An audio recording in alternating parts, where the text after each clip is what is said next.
Pete Townsend, the man. Come on. You are one of my favorites. I just love you so much. And you're one of mine. I am, yeah. I watch your silly show all the time. Thank you. I appreciate that. I want to say the first time I met you was at the concert for New York that we did after 9/11. That's right. Here at the Garden. And you destroyed. You guys were fantastic. You were the Who came out and just everyone was like, yes, we needed that. And at the end of the concert, it was a big thing. Everyone came back out on stage, you know, to say goodbye to everybody. And I was waiting to go on stage. And no one was walking out with me. And there was an actor that I won't say his name, but I was hoping to walk out with him because he's cool. And I was like, let's walk out together. And he was like, no. Like looking around like, no, there's someone cooler to walk out with. And I understand. I wasn't famous at the time or anything like that, so I understand. So he just kind of walked out with someone else, or he walked out with some. And I was like, well, I'll just walk out by myself. And you happen to turn to the corner and you go, let's go, kid. Let's go, man. And I go, oh, my God, I'm walking out with, dude, Pete Townsend. I will never, ever forget that. That was the raddest thing. I tell that story all the time. I love you so much. And I think you still need help. I want to, before we get into Tommy, which is on Broadway at the Nederlander Theater, I want to talk about you starting the band with The Who, with Roger Daltrey. When did it start? He invited you to be in the band. Is that the way it works? It's how he challenged me to be in the band. Yeah. Look, he did. Yeah. He challenged you. Yeah, well, he was a short kid. He's still short, of course, but he was a short kid, and he claimed that he'd been bullied a lot at school. And so his system for dealing with bullying was to become a fighter. And he was a really good fighter in the playground. He's a tough kid, and became a tough kid. And I was pretty scared of him. He threatened me once with a belt. I said something cheesy about him, and he threatened. He didn't hit me, but he threatened me. Anyway, one day, so I was kind of wary of him, and he left the year before I did. I was 16, I think, 15 or 16. And I was standing with our form teacher, who was a guy I really admired, in the corridor talking about a course that I wanted to take, which was for draftsmanship drawing, you know, for heavy metal drawing. And he walked in, Roger walked in, you know, with his handmade, he had a guitar that he'd made himself. He interrupted the teacher, and the teacher looked down at him and said, Mr. Daltrey, welcome back, you know, like that, because he was pretty famous. And Roger said, I just want to ask this bloke a question. And so he said, do you play guitar? And I said, yeah, I do. And he said, I hear you're not bad. And I said, no, I think I'm okay. He said, my house, 7 o'clock tonight. I didn't know the address or anything. Anyway, so I went and I got hired that way. And you know, since then, I feel like I've had the necessary protection. He's there, he gets your back. Yeah. He will get your back. Yeah. That's actually a line from Tommy. Yeah, it is. Yeah, I've had the necessary protection. The only person I've had to be really wary of is, of course, him. Yeah, of course, yeah, but he's got your back. But and together you guys formed The Who. It was a school band. Yeah. You know, John Entwistle, the bass player in The Who, was an incredibly talented musician. He was a horn player. He played French horn in a Middlesex youth orchestra. He wanted to be a guitar player, but, you know, Roger played guitar, I played guitar, so he took up the bass and became a very adept bass player. But we were all in the school band, and Keith Moon, who came later on as a drummer, he joined when we were already rocking, when we were already sure that we were going to make the grade as a band. But did you guys just get, are you like magnets, just attracted to each other? Because you're all on different levels, out of control. You are the most out of control rock band ever. Young kids that buy their first really good guitar end up in a love relationship with her. I've never had that. No, you've destroyed so many. Yeah, but it became your kind of thing. And then is there a certain point where you go like, hey, I can't keep breaking these guitars. I love these instruments. Like, this is getting silly. Like, no, I've never had that. I haven't. I have to be... But what if you do 2 gigs in a day? Do you break 2 guitars? You know, I would fix them. How would you fix them? With glue. No, I did. I used to glue guitars together. So you break them, then glue them back, and then... Yeah, and when we first came to New York, we did a thing called the Murray the K Show, where we had to do 4 shows in a day. Yeah. And I only had the one guitar, so I had to break it and fix it 4 times a day. And in the end, it was kind of more glue and string than guitar. Then it was anything. You're like, this is already broken. I'm so sorry. You know, I don't apologize for this. I should do, but I don't.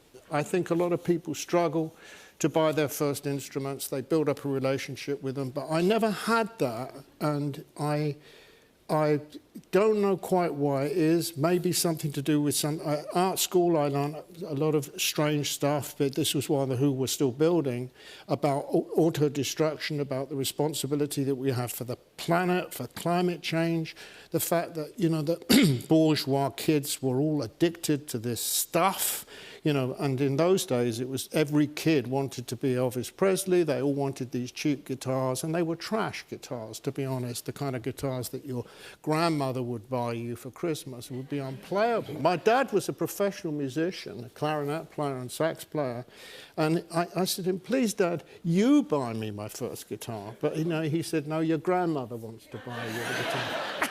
And she bought me a guitar from the Greek restaurant in Ealing where we live. Off the wall. That's it. Come on. I like that. So, you know, nobody's going to tell me that that hunk of wood with some strings stretched across it is sacred. It's just not to me. Yeah. But did that give you that punk edge to you guys? Yeah, I think so. And then you end up doing experimental things and experimental songs, and once you had a sound, you go, yeah, I'm throwing that away, because I'm not attached to that either. I'm going to do this song. And you go, yeah, we did that already. I'm going to do this Well, that's song. how Tommy happened. You know, we were doing really well with, you know, with rock songs. So I thought we need to do something really drastic, and that's when I came up with the idea of rock opera. And that's when I wrote Tommy. I thought I need to write something which is bigger than just a single, you know. It was a whole theme, but you came up with the term rock opera. That wasn't a thing that existed before. You go, well, we got to call it something. You know, what was knocking around in the UK with people like David Bowie and the Kinks and a band called, a couple of other bands, was the idea that opera was something that we could play around with. So it might be that a couple of other people had spoken about it, but we nailed it, basically. Yeah, and how did you come up with Tommy, that he's a pinball wizard, that he played pinball? Well, that was a strange story. I had in the original story, Tommy was a rock star. He was somebody that his fans had turned into a kind of guru. Yeah. And he has this rise and fall. He's deaf, dumb, and blind after seeing in the same way that he is in the current story. He witnesses his father's murdering his mother's lover when he comes back from the war. And he grows up and starts to play music. That was the original story. He starts to pick up instruments and starts to play music. Anyway, it was I thought, a brilliant story. And I had this friend of mine called Nick Cohen, who was the first pop writer for the Observer newspaper, very serious newspaper. We knew that if we could get a good review in the Observer, we would do well. So I said to Nick Cohen, you know, will you come to the studio and listen to Tommy, the complete piece? And he comes. And the background of Nick Cohen was that he was writing a book at the time about a pinball champion who was a 15-year-old girl called Arthur. But the interesting thing is I knew this kid because I was a pinball freak. I lived in Soho in an old editing studio in the middle of London, and there were pinball places everywhere. And I used to play all the time, and I was really good. But there was this kid that I could never beat, and it turned out to be this kid Arthur. Anyway, so Nick Cohen was writing this book. I knew this. He comes in and I said, what do you think of the record? And he goes, it's pretentious. You go, not what I was looking for. You know, and, the rock star is a guru. You know, this is not going to go down well. You know, people are going to think you're preaching. And I'm scrabbling, thinking, what do I do? What do I do? And I said, what about, I'm thinking on my feet. Yeah. What about if he's not a rock star? And all the time I'm thinking, I haven't got the song yet. I haven't written the song. What about if he's a pinball champion? And Nick Cohen goes, Tommy, the pinball champion, deaf, dumb and blind kid, sure plays a mean pinball, giving me the lines for the song. He says, 5 stars and an extra ball. An extra ball. I went back home that night, and I had a studio in my home at that time, and I wrote the song, flew it in sideways, got him back to listen to it, and he gave us a 5-star review in The Observer, which was really important. Which made me up. We pushed you to do it. This production is giant. You have, it's a giant production. You have 30 actors in the company. It's a great show. Yeah, it's a really great version of the show. Ali Lewis Borzgi plays Tommy. Fantastic, by the way. Wait till you see what he does. He's a great Tommy. He's probably the best we've had, partly because of his youth and energy. His family are Moroccan, I think, but they live here, and he's a great actor. He's done lots of serious work as well, but he's fantastic in this role. I wanted to come and see you on this show, and thank you so much for having us, to introduce Ali, really, because I think he's the pivot of the show. The show is called Tommy. Ali plays that role, and you'll see he's spectacular. Yeah, is it I know that you're not in the show. Obviously, you can't be in the show on Broadway. No, I really don't want to, do any performing of any sort tonight. I don't want to be. Well, it's just I don't want us to pretend that you've got a guitar behind here. And I was just that I've got a guitar. I just happen to have. That would be so cheesy, wouldn't it? I have a guitar back here. Oh, yeah, this is a guitar. Would you, yeah, get the windmill going. Would you, no, my gosh, my life just flashed before my eyes. I go, that's how I die. Pete Townsend race a guitar over my head. You will play with it? You will play it tonight? Yeah. Pete Townsend!